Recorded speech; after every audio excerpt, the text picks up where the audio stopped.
Well, back in 1965, I came here to Julius's. We had gone to several different places around the village and said, we're homosexuals who we want to be served. And at Howard Johnson's and all the other places, they said, sure, no problem, went and got us a drink. Well, we hit Julius's in those days. Julius's did not want to be a gay bar. As a matter of fact, they kept a count of men and women. If the males started outnumbering the women too much, they wouldn't allow any male in unless he had a female with him. So we went in here and identified ourselves as gay and said we want to be served, and they refused to serve us. And we had legal observers, and Fred McDarrow, the voice, had a photograph. It's a famous photograph. And we used that as a basis to challenge the laws that made it illegal in New York State to serve a homosexual a drink or to allow them to congregate on the premises.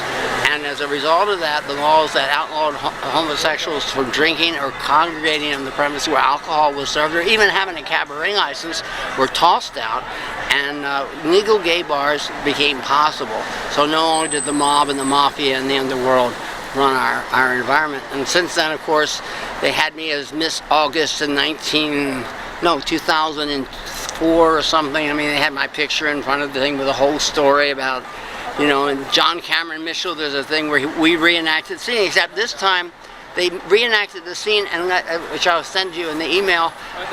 They actually reenacted the scene, and John Cameron Mitchell played me. Wow, can't get better than that. And I played the old bartender who's saying, no, you won't serve you, in a white apron. So it was sort of a switching around of roles here, but it was a lot of fun. And how do you like Julius's today? Oh, well, Julius's today is a gay bar, and they have a regular thing here on Thursday. It has, believe it or not, a new heterosexual owner. And believe me, this place had a lot of harassment because for a while, because this was, this is a gathering place. I never came here, to tell you the truth. It's boring as hell. It's the kind of place where people in the neighborhood would stop on the way home to have a beer and socialize. It was really a social establishment. And also they had a sort of an underworld of hustlers that would hang out here on this corner. And Freddie Lutz, who used to own it, I know because he had the same taste that I did. He likes a lot of the same hustlers I had, he had. They would hang out here, and they would, finally the cops got where they'd come by and say, okay, if you're here 10 minutes from now when we come back, we're arresting you. So they cleaned up that sort of but it was a matter of, like cleaning the streets of the undesirables, because they also used to hang out down at the Ninth Circle, right down the block. The Ninth Circle, the guy opened as a legal gay bar. He said it was better a gay bar than a straight, because when he had a straight bar he had 3 fights a night, and having a gay bar for a month he'd only had 1 fight the whole month, and that there was a much better clientele. And he also told me, and I was a reporter for a gay newspaper, that Ed Koch had told him to go ahead and open. It was okay. Later he said, you shouldn't have put that thing in about Ed Koch saying it was okay to open and serve and have a legal gay bar. He sort of objected to it, but at that point it's already out in the press. And so he was sort of like the first, and then after that we started having gay bars where Gay Activists Alliance could go in with candidates saying vote for this person for city council or this one for mayor. They used to, I'd go on the back of a bar and start handing out Mattachine literature that no one was interested in. They all thought it was crazy, and only when the bartender would say, stop him, all of a sudden hands from everyone would take my leaflets as they ushered me out the bar. And after that, the gay activists would go by and stand in front of the bars and say, join us in the streets, out of the bars and into the streets. No one did.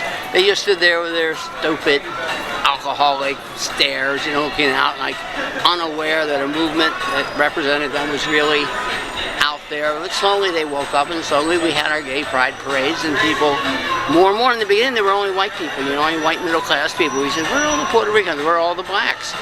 One time when I go to the current day Gay Pride Day parade, and I say, where are all the white people? It's mainly black and Hispanic. It's wonderful. I went to Bronx Gay Pride. Guess what? You'll see nothing but families. They're mainly single minority women, Hispanic mainly, with kids, lesbians, women that have been pregnant and are raising kids in a one-sex environment household. Do you remember what kind of drink you tried to order here? No. No. If it was a beer or a vodka or a scotch or no, I tell you, I was all. I tell you what, I always hated paying for alcohol. I bought Jerry Henley a beer in here for $6 a night, and I went for a Fresca in my bag, but my helper said drank my Fresca, so he gave me half of his beer.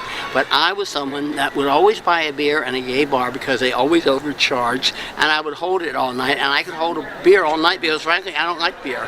And I would hold a beer till it was almost boiling. My beer was body temperature, and it was still 3/4 full. Now, I tried that with coffee years ago at college. I got where I actually liked coffee, but I never did develop a taste for beer. Thank you. You're welcome. Right there. That's your bag, right? Yep.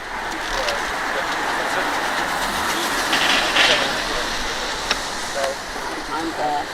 35 is the next train. Okay, so I have 10 minutes to make this and I'll block you up. Well, I'll see you. Hey, Andy, I'm going. Huh? I'm going. I need to send the fax. You're going where? To your place. Oh, you are? I need to send the fax. Nothing like making it out unexpectedly.